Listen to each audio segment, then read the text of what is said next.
Runtuhnya platform perdagangan emas besar di China memakan korban, investor rugi 170 triliun rupiah. Selama ini kita percaya satu hal, emas itu aman.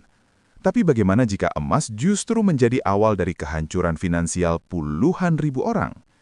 Di China, sebuah platform perdagangan emas besar tiba-tiba runtuh.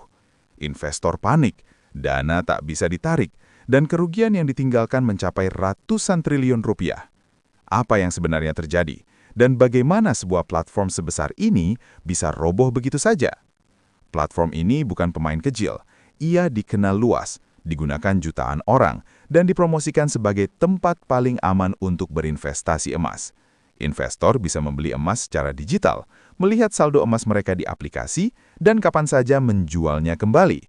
Bagi masyarakat China yang sedang menghadapi ketidakpastian ekonomi, platform ini terasa seperti jalan keluar yang sempurna.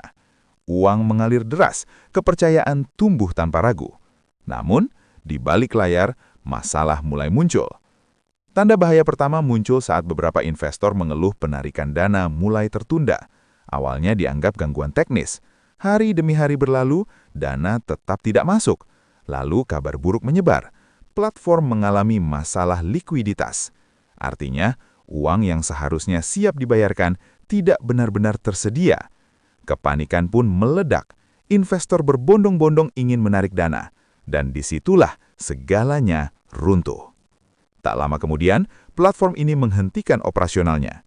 Akun dibekukan, layanan pelanggan menghilang. Kantor fisik didatangi massa investor yang marah. Banyak yang baru sadar, emas yang mereka beli tidak sepenuhnya ada secara fisik. Yang ada hanyalah catatan digital dan janji.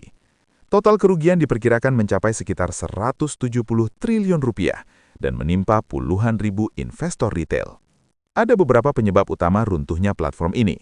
Pertama, model bisnis yang terlalu agresif tanpa cadangan aset yang kuat. Kedua, pengawasan yang lemah dan transparansi yang minim.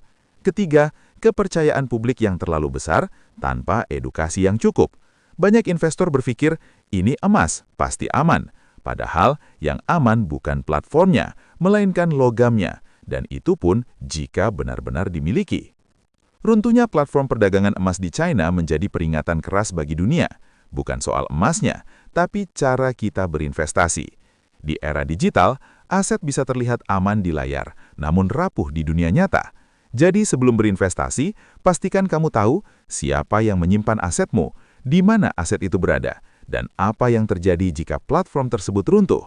Karena dalam investasi, kepercayaan tanpa pemahaman adalah resiko terbesar. Kalau kamu merasa video ini membuka mata, jangan lupa like, share, dan subscribe. Sampai jumpa di video berikutnya.